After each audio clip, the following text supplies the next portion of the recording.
बहुत समय पहले की बात है। किसी गांव में दो बहनें रहती थी। एक का नाम था सुखिया और दूसरी का नाम था दुखिया। दोनों का भाग्य भी उनके नाम के जैसे ही था। दुखिया बहुत गरीब थी और बहुत दुखी रहती थी, लेकिन सुखिया बहुत अमीर थी और हमेशा खुश रहती थी। दोनों एक ही गांव में रहती थी। दुखिया अपनी बहन सुखिया के घर में ही काम करती थी, जिसके बदले सुखिया अपनी बहन दुखिया को कुछ खाने को दे देती, जिससे दुखिया का घर चलता था। समय बीतता गया। एक बार की बात है, जितिया का दिन था। दुखिया ने जितिया का व्रत धारण किया था। उस दिन दुखिया काम करने सुखिया के घर पहुंची।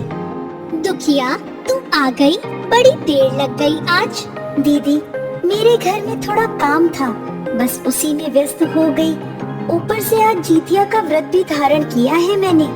ये सब बहानेबाजी मैं नहीं सुनूंगी। हाँ, अभी चावल फटकने हैं और साग काटना है, वो कौन करेगा?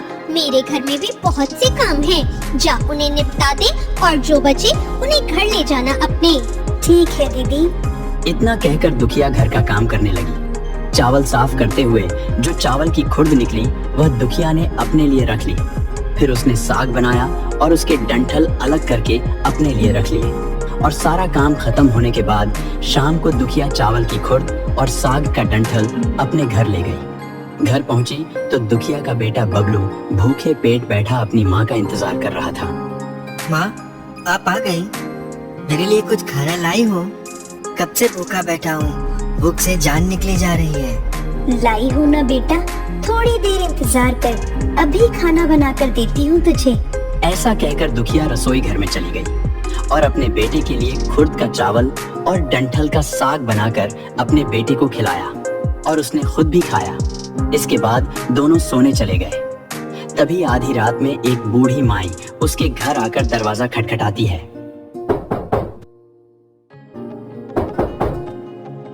ओहो, इस समय कौन है?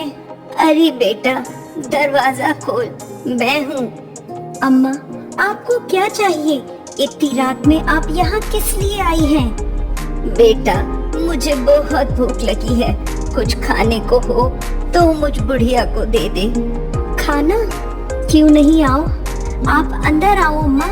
दुखिया उसे घर के अंदर ले आती है और उसके आगे खुर्द के चावल और साग के डंठल की सब्जी परोसकर कहती है, अम्मा, हम लोग बहुत गरीब हैं। आज मैंने खुर्दी का चावल और साग के डंठल की सब्जी बनाई है, आप इसे खा लो। हाँ हाँ बेटा, क्यों नहीं खाऊंगी, मुझे तो बहुत भूख लगी है। बड़े बड़े घरों के दरवाजे खटखटाए, किसी ने भी इस बुढ़िया को पूछा तक नहीं, लेकिन तू मुझे आदर से बिठाकर खिला रही है। बूढ़ी माई परोसे चावल और साग के डंठल की सब्जी खा लेती है और खाने के बाद कहती है, बेटी, भोजन तो हो गया, लेकिन एक और समस्या है। मुझे अच्छे से कुछ दिखाई नहीं देता। इतनी रात को अंधेरे में मैं अपने घर कैसे जाऊंगी? कोई बात नहीं, आप आज रात यहीं हमारे घर में सो जाओ, सुबह उठकर अपने घर चली जाना। दुखिया अपने बराबर में ही बूढ़ी माई का बिस्तरा लगा देती है। बूढ़ी माई दुखिया के घर में ही सो जाती है। आधी रात को बूढ़ी माई उठकर दुखिया से कहती है, बेटा, मुझे दीर्घ शंका लगी है, कहाँ जाऊं? माई, मेरे घर में शौच के लिए कोई जगह नहीं है, इसलिए आप उधर कहीं कोने में कर लो। अब एक बात बता, मैं अपने हाथ कहाँ साफ करूं?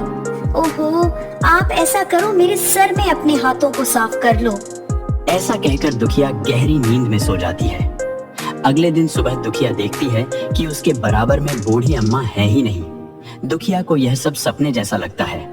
वह ज्यादा कुछ नहीं सोचती और नहाने के लिए चली जाती है। जब वह नहाते हुए अपने बाल धोती है तो देखती है कि उसके बालों से जो पानी बह रहा है वह सोने का है। अरे अरे, ये क्या है? कहीं ये सब उस बूढ़ी माई ने तो नहीं किया?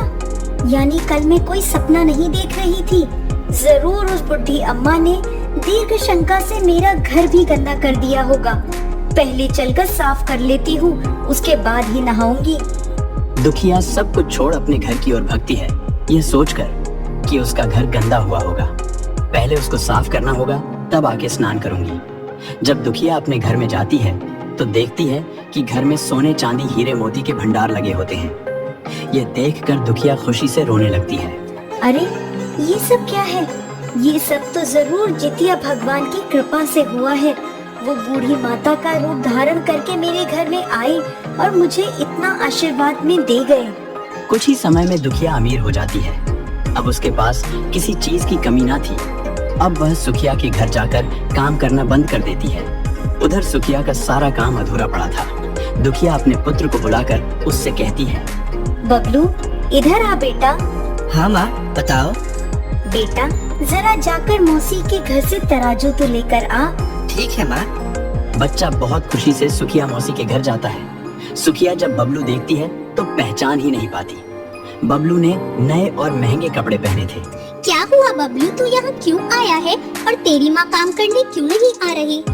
मासी, अब माँ आपके घर काम करने नहीं आएगी। क्यों रे, तू यहाँ क्यों आया है? वो तो माँ ने तराजू मंगाया है, उन्हें कुछ तौलना था। हाँ रुक जा, लाती हूँ। सुखिया तराजू के पीछे गोंद लगाकर बबलू को दे देती है, ये पता लगाने के लिए कि दुखिया को ऐसा क्या तोलना है। वो थोड़ा सा तराजू में भी चिपक जाएगा। बबलू तराजू लेकर अपनी माँ को दे देता है। जब दुखिया तराजू पर सोना तोलती है तो कुछ सोने के टुकड़े तराजू के पीछे चिपक जाते हैं। जब बच्चा तराजू लौटाने जाता है तो सुखिया उसे उलट पलट कर देखती है तो उसे तराजू में सोना लगा हुआ मिलता है। ये देख वो हैरान रह जाती है। अरे ये तो सोना है, मतलब ये तराजू से सोना तोड़ रही थी और इतने दिन इसलिए मेरे घर काम करने नहीं आई। पर इन फटीचरों के पास इतना सोना आया कहाँ से, ये पता लगाना पड़ेगा। इसके तुरंत बाद सुखिया दुखिया के घर पहुंचती है तो देखती है कि दुखिया का घर पूरी तरह से बदल चुका था। बहन ये सब कब और कैसे हुआ? तुम्हारे तो एकदम से दिन ही पलट गए, कैसे? बस बहन, ये सब तो जितिया महाराज का आशीर्वाद है। हाँ पर बहन, इतना सारा धन तुम्हारे पास आया कहाँ से? सुखिया के पूछते ही दुखिया उसे रात की सारी बात बता देती है।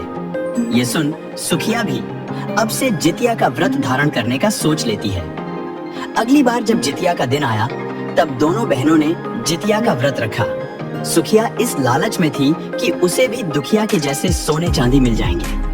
सुखिया के पास हर तरह का सुख और धन था, फिर भी उसने जितिया के दिन चावल फटक कर साफ चावल फेंक दिए और खुर्दी अपने पास रख ली। साग की पत्तियां फेंक दी और डंठल अपने पास रख लिए और दुखिया की तरह उसने वही बनाया और खा पी कर पूजा पाठ करके सोने चली गई। फिर आधी रात में उसके घर में भी बूढ़ी माई आई और दरवाजा खटखटाया। सुखिया उसका ही इंतजार कर रही थी। वह तुरंत दरवाजा खोलकर बूढ़ी माई को अपने घर के अंदर ले आती है। बेटी मुझे भूख लगी है, कुछ खाने को दे दो। मैंने खुर्दी का चावल और डंठल का साग बनाया है, खाओगी? कोई बात नहीं, मैं सब खा लूंगी। तब सुखिया खाना परोस देती है। बूढ़ी माई खाना खाती है और सोने के लिए चली जाती है। फिर बूढ़ी माई रात को सुखिया से कहती है, मुझे दीर्घ शंका लगी है, मैं कहाँ जाऊँ? वही कहीं कोने में कर लीजिए। मैं अपने हाथ कहाँ साफ करूँ? मेरे सर में साफ कर लीजिए। बूढ़ी माई अपने हाथ सुखिया के सर में साफ कर लेती है। सुखिया सोचती है कि जब वो सुबह उठोगी तो उसका घर भी सोने से भर होगा, लेकिन होता इसका उल्टा है। जब सुखिया सुबह उठती है तो देखती है कि उसका पूरा घर गंदगी से भरा पड़ा है और उसके बाल में भी बहुत गंदगी लगी है। ये सब देखकर दुखिया बहुत दुखी हो जाती है और उसे बहुत गुस्सा भी आता है। वह अपनी बहन दुखिया को बुलाती है और उस पे खूब गुस्सा करती है। तुमने मुझसे झूठ कहा, मेरा पूरा घर गंदा करवा दिया, ये देखो क्या हो गया। तुमने जो बोला था मैंने वैसा ही किया, पर मेरे साथ ऐसा क्यों हुआ? यही तो तुमने गलती कर दी बहन। तुम्हारे पास तो सब कुछ था, किसी चीज की कमी नहीं थी, फिर भी तुमने लालच किया। मेरे पास तो कुछ भी नहीं था, इसलिए मैंने उन्हें खुर्दी का चावल और साग का डंठल परोसा था। तुम्हारे पास सब कुछ था, फिर भी तुमने उन्हें अच्छा खाना नहीं परोसा। तुमने अपने घर आए भगवान का अपमान किया। सब कुछ होते हुए भी भगवान का अपमान किया, इसलिए तुम्हारे साथ ऐसा हुआ है। दुखिया की बात सुन सुखिया को अपनी गलती पर बहुत पश्चाताप हुआ और वह भगवान से माफी मांगने लगी।